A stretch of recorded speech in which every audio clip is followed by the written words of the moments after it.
क्या होगा जब एक राजकुमार पहली बार देखे बुढ़ेपन की लाचारी, बीमारी का दर्द और मृत्यु की ठंडी खामोशी? क्या होगा जब यह सब देखकर वह समझे कि मैं भी इन तीनों से नहीं बच सकता, और फिर तय करे मैं सत्य को खोज कर ही रहूंगा, चाहे इसके लिए पूरा राजमहल क्यों ना छोड़ना पड़े।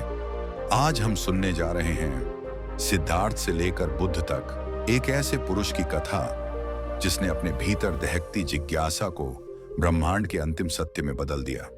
यह कथा आपकी सोच बदल देगी, आपका जीवन बदल देगी और शायद आपको भी आपके भीतर छिपे हुए बुद्ध तक पहुंचा देगी। पार्ट 1, जन्म, भविष्यवाणी और छिपा हुआ सत्य। कपिलवस्तु, शांति से भरा हुआ एक छोटा सा राज्य, लेकिन आज पूरे राज्य की सांसें थमी हैं। राजमहल में राजकुमार का जन्म हुआ है।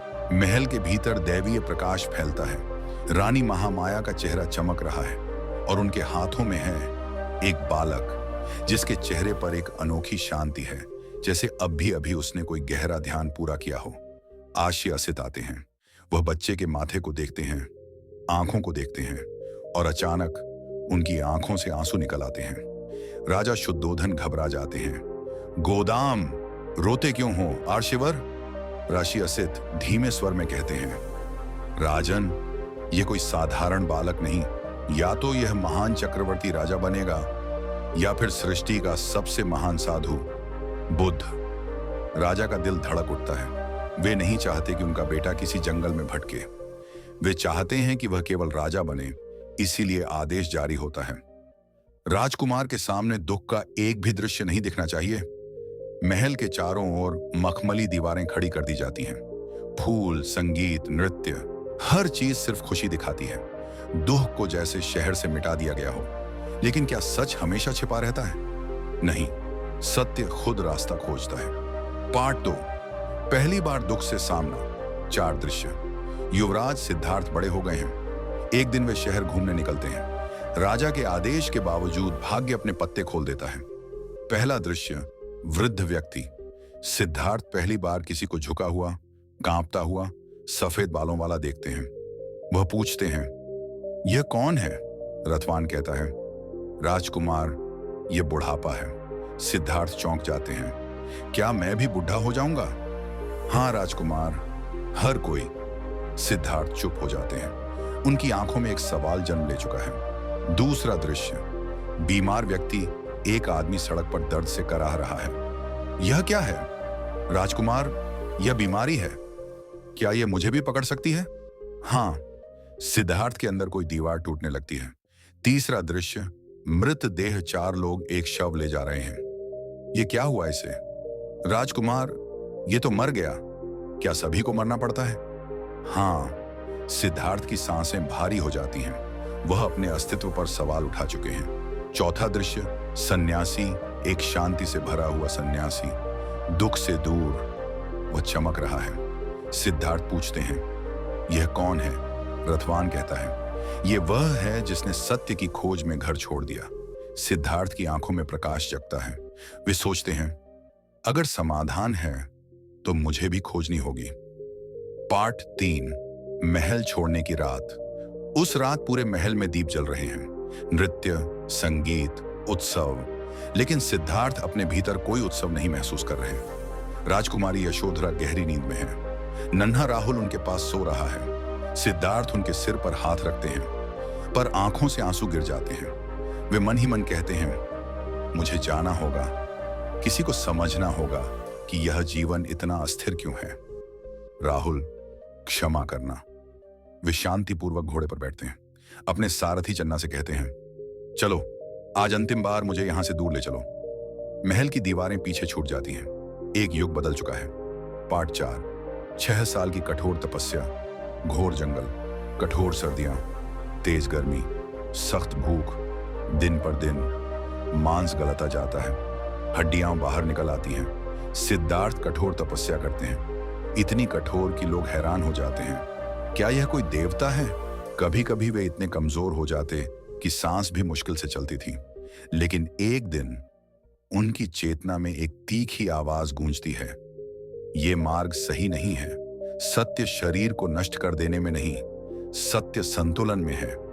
सिद्धार्थ एक कटोरा दूध का स्वीकार करते हैं। तपस्वी उनसे नाराज होकर चले जाते हैं। यह तो बीच में ही हार गया। पर सिद्धार्थ मुस्कुराते हैं। वे जानते हैं अब वे सही मार्ग पर हैं। पार्ट 5। पीपल के पेड़ के नीचे अंतिम युद्ध हुरवेला में एक विशाल पीपल का पेड़ है। सिद्धार्थ उसके नीचे बैठते हैं और प्रण लेते हैं, जब तक अंतिम सत्य न मिल जाए मैं उठूंगा नहीं। रात उतरती है और अंधेरा अपने साथ लाता है। मारा अर्थात मन का भय, मन की वासना, मन की क्रोध, मन की उलझने। मारा भयानक रूप में आता है। वह कहता है, सिद्धार्थ तुम यह नहीं कर सकते। सिद्धार्थ धीरे से कहते हैं, मैं कर सकता हूं क्योंकि मैं सत्य खोज रहा हूं। मारा हमला करता है। भ्रम के तीर, डर, स्पष्टता को तोड़ने वाली आवाजें। लेकिन सिद्धार्थ शांत बैठे रहते हैं। अंत में मारा चिल्लाता है, तुम्हारे पास कौन है जो कहे कि तुम सत्य पाने के योग्य हो। सिद्धार्थ धरती को छूते हैं, भूधरना मुद्रा, और कहते हैं, यह पृथ्वी मेरे अनगिनत जन्मों के कर्मों की साक्षी है। यही मेरा प्रमाण है। धरती गूंज उठती है। मारा की सारी शक्तियां धूल होकर उड़ जाती हैं। सुबह का प्रकाश फैलता है और सिद्धार्थ की आंखें खुलती हैं। वे मुस्कुराते हैं। उनके भीतर का अंधकार झलकर राख हो गया है। अब वे सिद्धार्थ नहीं, वे हैं बुद्ध, जाग चुके, सत्य को देख चुके। पार्ट 6। पहला उपदेश, धर्मचक्र प्रवर्तन। बुद्ध अब काशी के सारनाथ पहुंचते हैं। हरिणों के बीच एक गहरा सन्नाटा। वहीं उनके 5 पुराने साथी इंतजार कर रहे हैं। बुद्ध उन्हें मध्य मार्ग बताते हैं, न ज्यादा कठोरता न ज्यादा विलास। फिर वे बताते हैं 4 आर्य सत्य। 1, जीवन दुखमय है। 2, दुख का कारण तृष्णा है। 3, दुख का अंत संभव है। 4, मार्ग है अष्टांग मार्ग। इन वचनों के साथ धर्म का चक्र चल पड़ा। पार्ट 7। क्रूरतम अंगुलिमाल का परिवर्तन। एक दिन पूरा गांव कांप रहा है। भगवान मत जाइए, जंगल में अंगुलिमाल है। वह 999 लोगों को मार चुका है। बुद्ध मुस्कुराते हैं, जिसके भीतर क्रोध हो वही डरता है। मेरे भीतर कोई क्रोध नहीं। वे जाते हैं। अंगुलिमाल चिल्लाता है, ठहरो, लेकिन बुद्ध चलते रहते हैं, जैसे समय ही उनके साथ चल रहा हो। अंगुलिमाल दौड़कर भी उन्हें पकड़ नहीं पाता। वह चौंक कर पूछता है, आप रुक क्यों नहीं रहे? बुद्ध कहते हैं, मैं रुका हुआ हूं, मेरे मन में हिंसा नहीं। तुम रुके क्यों नहीं? यह वाक्य अंगुलिमाल के हृदय में तीर बनकर चुभता है। वह रो पड़ता है, मैं बदलना चाहता हूं, मुझे स्वीकार कीजिए।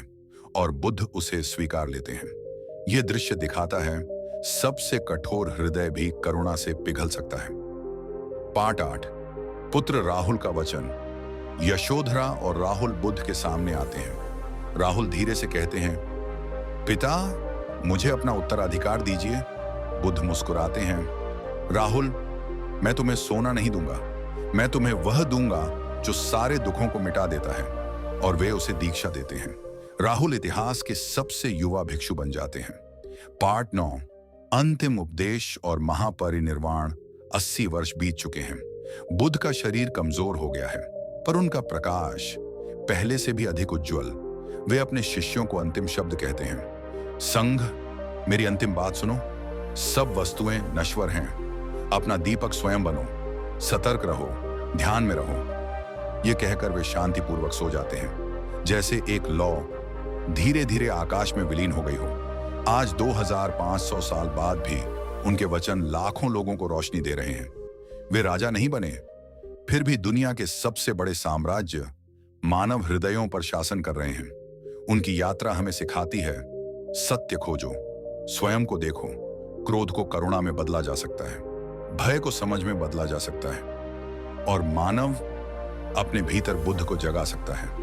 वीडियो अच्छी लगे तो चैनल को सब्सक्राइब जरूर करें। आगे इस तरह की वीडियो और आएगी जो आपको एक सही रास्ता दिखाने में मदद करेगी।